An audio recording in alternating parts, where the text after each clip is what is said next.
Pension అనేది ప్రభుత్వ ఉద్యోగులకు దయాదాక్షిణ్యంగా ఇచ్చే సాయం కాదు. అది వారు తమ జీవితంలోని అత్యంత విలువైన సంవత్సరాలను ప్రజాసేవకు అంకితం చేసినందుకు లభించే వాయిదా జీతం. ఇక ఉద్యోగ విరమణ అనంతరం కూడా ఉద్యోగి గౌరవంగా, ఆర్థిక భద్రతతో జీవించేందుకు పెన్షన్ వ్యవస్థ రూపుదిద్దుకుంది.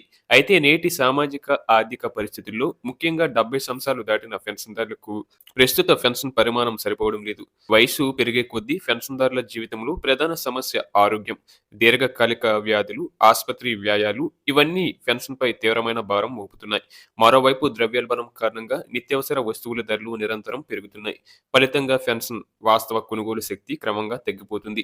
ఈ పరిస్థితుల్లో అదనపు పెన్షన్ కుటుంబ సభ్యులపై ఆధారపడకుండా స్వావలంబనతో జీవించే భద్రతను అందిస్తుంది. భారత రాజ్యాంగంలోని ఆర్టికల్ 21 గౌరవంతో జీవించే హక్కు, ఆర్టికల్ 41 వృద్ధాప్యంలో ప్రభుత్వ సహాయం వంటి నిబంధనలు వృద్ధుల సంక్షేమాన్ని రాష్ట్ర బాధ్యతగా పేర్కొంటున్నాయి. అదనపు పెన్షన్ అమలు ఈ రాజ్యాంగ లక్ష్యాన్ని కార్యరూపంలోకి తీసుకువచ్చే చర్యగా భావించాలి. కేంద్ర పార్లమెంటరీ స్థాయి కమిటీ 110వ నివేదిక 2021 ప్రస్తుత పెన్షన్ విధానంలో ఉన్న లోపాలను గమనించాలి. ప్రస్తుతం కేంద్ర ప్రభుత్వంలో అదనపు పెన్షన్ 80 సంవత్సరాలు వయసు నుంచి మాత్రమే అమల్లో ఉండగా 65-79 సంవత్సరాల మధ్య వయసు గల పెన్షన్దారులు తీవ్ర ఆర్థిక ఒత్తిడిని ఎదుర్కొంటున్నారని కమిటీ స్పష్టం చేసింది. అందుకే కమిటీ క్రమంగా అదనపు పెన్షన్ అమలు చేయాలని సిఫార్సు చేసింది. ఇక 65 సంవత్సరాలకు 5%, 70 సంవత్సరాలకు 10%, 75 సంవత్సరాలకు 15%, 80 సంవత్సరాలకు 20% అదనంగా ఇవ్వాలని సిఫార్సు చేసింది.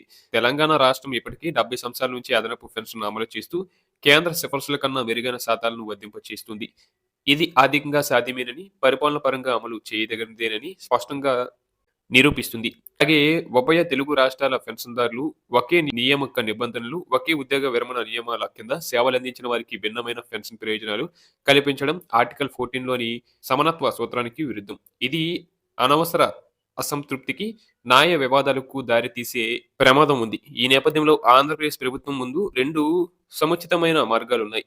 తెలంగాణ రాష్ట్రంతో సమానంగా అదనపు పెన్షన్ పరిణామాన్ని అమలు చేయడం లేదా కనీసంగా అయిన కేంద్ర పార్లమెంటరీ కమిటీ సిఫార్సులను దశలవారీగా అమలు చేయడం. ఈ రెండింటిలో ఏదైనా అమలు చేయడం ద్వారా పెన్షన్దారుల జీవన గౌరవం, భద్రత కలుగుతుంది. కావున అదనపు పెన్షన్ వృద్ధుల భద్రత, గౌరవంపై పెట్టుబడి తెలంగాణ అనుభవం, కేంద్ర పార్లమెంటరీ కమిటీ సిఫార్సుల ఆంధ్రప్రదేశ్‌కు స్పష్టమైన దారి చూపిస్తున్నాయి. ఆలస్యం చేయకుండా మానవీయ దృక్పథంతో నిర్ణయం తీసుకుంటే ప్రభుత్వం వద్ద పెన్షన్దారుల విశ్వాసాన్ని మరింత బలపరుస్తుంది. జీవితాంతం ప్రజాసేవ చేసిన వారికి వృద్ధాప్యంలో భద్రత కల్పించడమే నిజమైన మంచి పాలనకు నిదర్శనం.